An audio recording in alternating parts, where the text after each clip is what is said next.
کہ 1947 میں ہم آزاد ہوئے، 79 سال گزر گئے، انگریز چلا گیا، لیکن ذرا تاریخ کو تو پڑھو۔ 1803 سے لے کر 1947 تک اس آزادی کے لیے قربانیاں دینا، کہیں بالاکوٹ میں شہداء کا خون بہہ رہا ہے، کہیں شاملی کے میدان میں علماء کا خون بہہ رہا ہے، دلی اور گردنواہ میں ہزاروں مسلمان شہید ہو رہے ہیں اس آزادی کے خاطر۔ یہ میرے اکابر کی تاریخ ہے، تمہاری تاریخ نہیں ہے۔ پھانسیوں کا اگر چوما ہے اس آزادی کے لیے، میرے اکابر نے اور میرے بزرگوں نے چوما ہے۔ اور ایک انگریز خود کہتا ہے کہ جب ہم نے ان مجاہدین کو توپوں کے سامنے کھڑا کر کے اڑانے کا فیصلہ کیا تو ہزاروں لوگوں میں ایک ایک سے ہم نے پوچھا تنہائی میں، اتنا کہہ دو کہ میرا اس تحریک سے کوئی تعلق نہیں، آپ کی جان بچ جائے گی۔ ہزاروں کے لوگ اڑ گئے، لیکن کوئی بندہ ہمیں نہیں ملا جس نے کہا ہو کہ میرا اس تحریک سے تعلق نہیں۔ کس بات پر تم میرے ساتھ مقابلہ کر رہے ہو؟ پاکستان اگر بنا ہے تو میرے اکابر کی قربانیوں کے نتیجے میں بنا ہے، اور اپنا منہ کی کلی کر کے میرے اکابر کا نام لینا۔ شراب سے بدبودار تمہارا منہ میرے اکابر کے خلاف زبان کھولتا ہے، شرم نہیں آتی تم لوگوں کو؟ اس کے ان مشن کے وارث ہیں جنہوں نے اگر انگریز کے سامنے سر نہیں جھکایا تو انگریز کے پالیسیوں کے سامنے بھی ہم سر جھکانے کے لیے تیار ہیں۔ اب ہم تو ہمیشہ سے کہتے رہے ہیں کہ تمہارا نظام ناکام ہے، آج انہوں نے بھی کہہ دیا ہے کہ نظام ناکام ہے۔ اس کا معنی یہ ہے کہ آپ ملک کو نہیں چلا سکتے، تمہاری وجہ سے ناکام ہے۔ جن لوگوں کو تم نے مہرے بنایا ہوا ہے ان کی وجہ سے ناکام ہے۔ لا سیما علی سید الرسل وخاتم الانبیاء وعلى آلہ وصحبہ ومن بہدیہ مہتدی، اما بعد فاعوذ باللہ من الشیطان الرجیم، بسم اللہ الرحمن الرحیم، وما محمد الا رسول قد خلت من قبله الرسل افإن مات او قتل انقلبتم على اعقابكم ومن ينقلب على عقبيه فلن يضر الله شيئا وسيجزي الله الشاكرين، صدق الله العظيم۔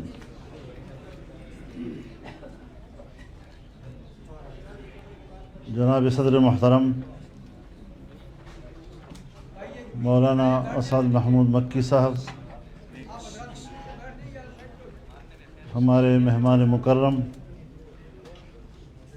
جنوبی افریقہ سے تشریف لائے ہوئے ہمارے بزرگ مخدوم حضرت مولانا جمشید صاحب، اسٹیج پر بیٹھے ہوئے اور پنڈال میں موجود میرے تمام اکابرین، میرے جوانوں، میرے بھائیوں، سب سے پہلے تو ہم شکر گزار ہیں رحمت کائنات فاؤنڈیشن کے، اور اس فاؤنڈیشن کے سرخیل مولانا اسعد مکی صاحب کے کہ جنہوں نے پورے ملک میں جناب رسول اللہ صلی اللہ علیہ وسلم کی سیرت طیبہ کو فروغ دینے کے لیے اس طرح کے اجتماعات کا اہتمام کیا، اور غالباً مزید شہروں میں بھی کسی نوعیت کے اجتماعات ہوں گے۔ یقیناً ضرورت اس امر کی ہے کہ امت کو اور امت کی نئی نسل کو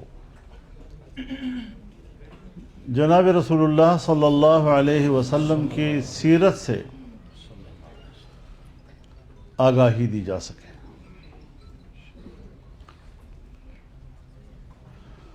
آپ لوگ بھی دیکھ رہے ہیں، ساری دنیا اس کا مشاہدہ کر رہی ہے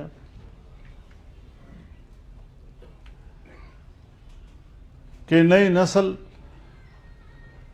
دین سے دور ہو رہی ہے،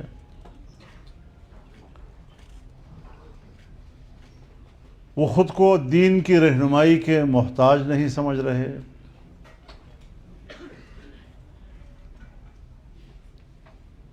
اخلاق حسنہ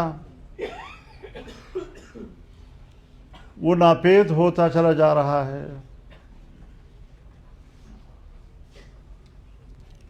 ہمارے مدارس کی یہ خصوصیت تھی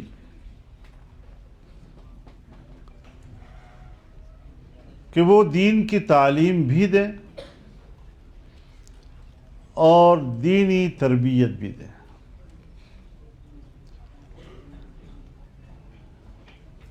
جناب رسول اللہ صلی اللہ علیہ وسلم کا ارشاد ہے،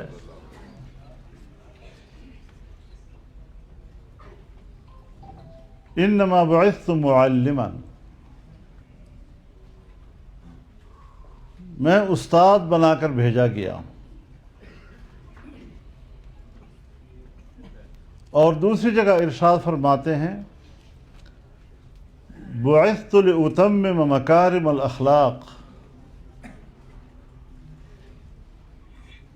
میں بہترین اخلاق کی تکمیل کے لیے بھیجا گیا ہوں۔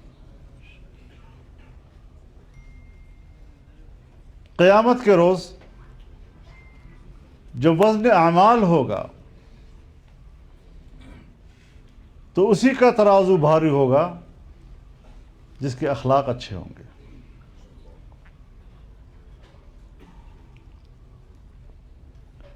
اسلام اللہ کا پسندیدہ دین ہے،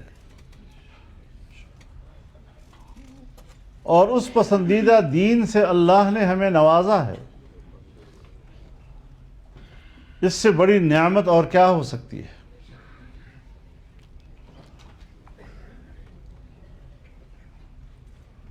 جیسے کہ مولانا نے فرمایا کہ رسول اللہ صلی اللہ علیہ وسلم کی سیرت میں بھی ان کا کوئی ثانی نہیں ہے۔ حسن سیرت بھی کمال کا اور حسن صورت بھی کمال کا۔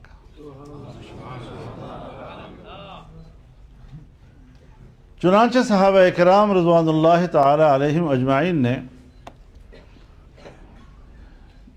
جو رسول اللہ صلی اللہ علیہ وسلم کے شمائل بیان کیے ہیں اور آپ کی ذاتی حسن کا تذکرہ کیا ہے، تو سب اس بات پر متفق ہیں کہ جو کچھ ہم نے آپ کی تصویر دنیا کو دی ہے وہ ہمارے ادراک کی قوت تک ہے۔ آپ کا ظاہری حسن، اس کا حقیقی ادراک کرنا، یہ قوت بشری سے باہر ہے۔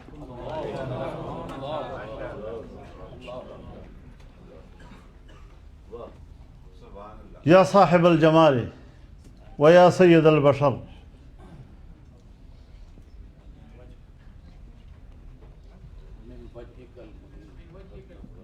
من وجهك المنير لقد نور القمر لا يمكن الثناء كما كان حقه۔ بعد از خدا بزرگ توی قصہ مختصر۔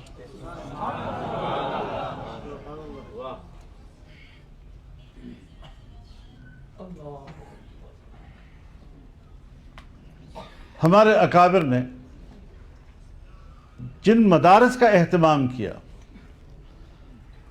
ان مدارس میں جہاں دین کی تعلیم دی جانے لگی، وہاں اس علم کے مطابق عملی زندگی گزارنے کی بھی تعلیم دی گئی،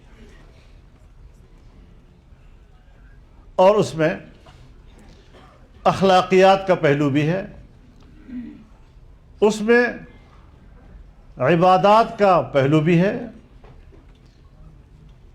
اس میں معاشرت کا پہلو بھی ہے، اس میں معیشت کا پہلو بھی ہے، اور اس میں سیاست کا پہلو بھی ہے۔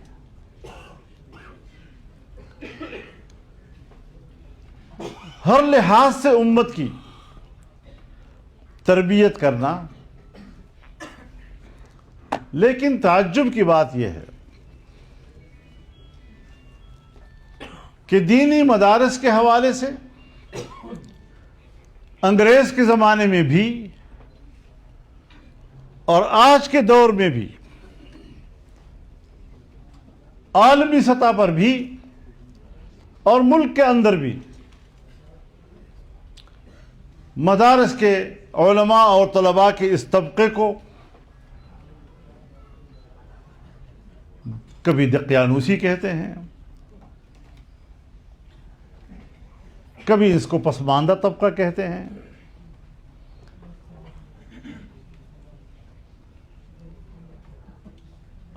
اور جتنا جتنا دین سے دور ہو،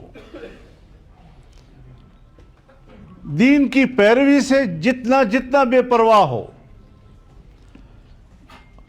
انہیں کہتے ہیں یہ روشن خیال، جدید تہذیب کے حامل لوگ۔ اب آپ مجھے بتائیں کہ ہمارے عملی زندگی اور ہمارے عملی رویوں کے بارے میں قرآن کریم نے کیا معیار قائم کیا ہے؟ ظاہر ہے ہماری نظر میں وہی معیار معتبر ہے۔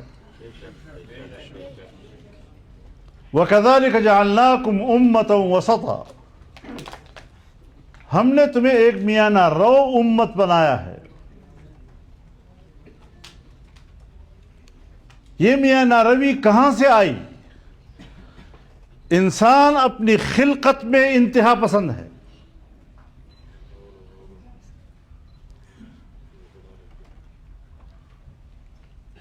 وہ جانور بننے پہ آئے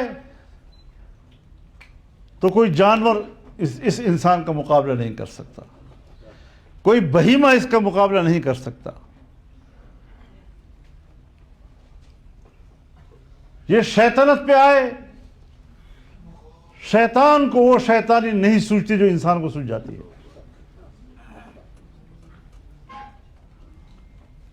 ظلم اور قتل پہ آئے تو بھیڑیا اس کے سامنے کچھ نہیں ہے۔ حرص سے بھرپور، خواہشات سے بھرپور ایک خلقت اللہ نے انسان کی صورت میں پیدا کی۔ تمام مخلوقات سے زیادہ کی خواہشات اسی انسان میں بھرتی، لیکن اس کو اعتدال کس نے دیا؟ جب قرآن نازل ہوا۔ اعتدال کب آیا؟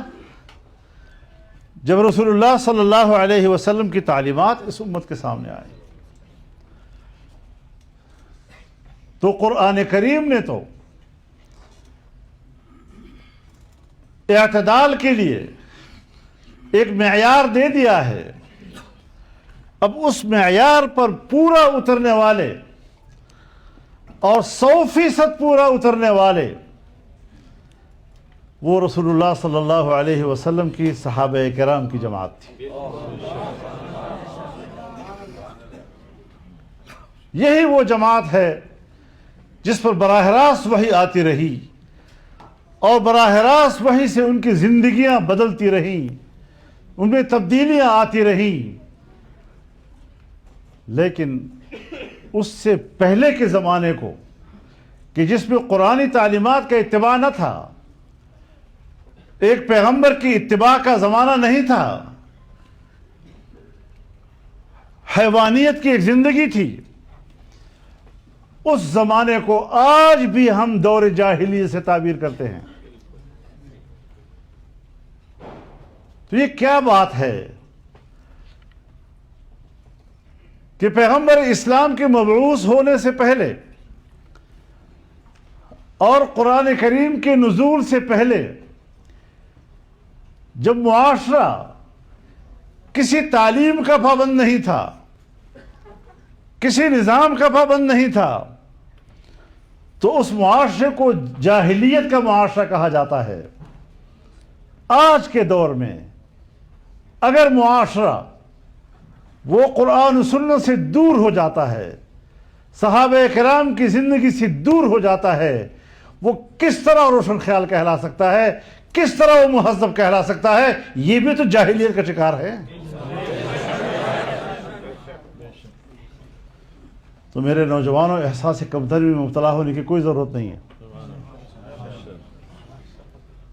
جس طرح رسول اللہ کی بعثت سے اس اللہ کے دین سے بے نیاز لوگ جاہلیت کے دور سے منسوب کیے جاتے ہیں، آج بھی جتنا جتنا اس سے دور ہوں گے لوگ وہی جاہل کہلائیں گے، جتنا جتنا قریب ہوں گے اتنا ہی وہ امت وسطیٰ کی تعبیر بنیں گے، کیونکہ معیار صحابہ کرام ہیں۔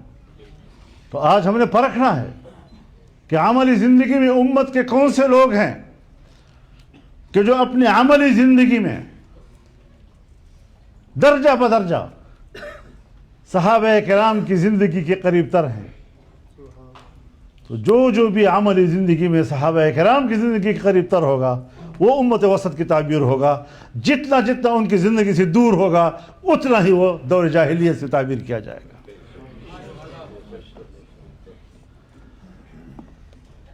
لیکن یہ انگریز کا زمانہ تھا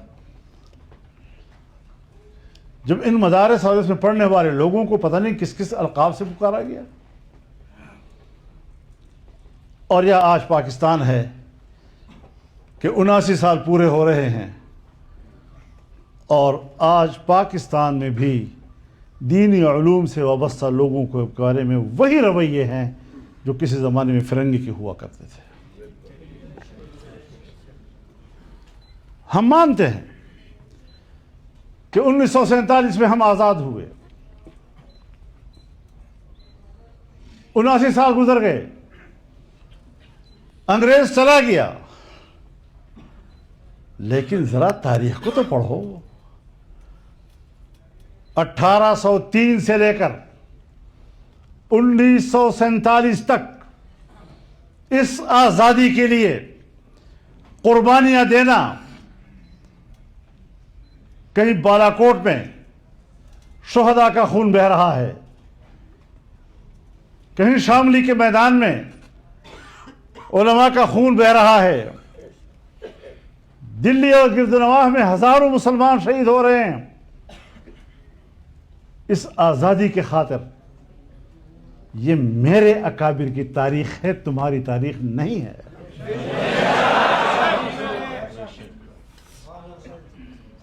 پھانسیوں کا اگر چوما ہے اس آزادی کے لیے میرے اکابر نے اور میرے بزرگوں نے چوما ہے۔ اور ایک انگریز خود کہتا ہے کہ جب ہم نے ان مجاہدین کو توپوں کے سامنے کھڑا کر کے اڑانے کا فیصلہ کیا تو ہزاروں لوگوں میں ایک ایک سے ہم نے پوچھا تنہائی میں کہ اتنا کہہ دو کہ میرا اس تحریک سے کوئی تعلق نہیں، آپ کی جان بچ جائے گی۔ ہزاروں کے لوگ اڑ گئے لیکن کوئی بندہ ہمیں نہیں ملا جس نے کہا ہو کہ میرا اس تحریک سے تعلق نہیں۔ کس بات پر تم میرے ساتھ مقابلہ کر رہے ہو؟ پاکستان اگر بنا ہے تو میرے اکابر کی قربانیوں کے نتیجے میں بنا ہے۔ آپ اس کو نظر انداز نہیں کر سکتے، آپ اس کی بے توقیری نہیں کر سکتے۔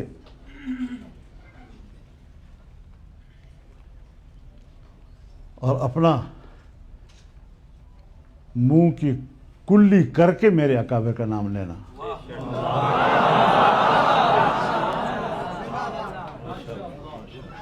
شراب سے بدبودار تمہارا منہ میرے اکابر کے خلاف زبان کھولتا ہے، شرم نہیں آتی تم لوگوں کو؟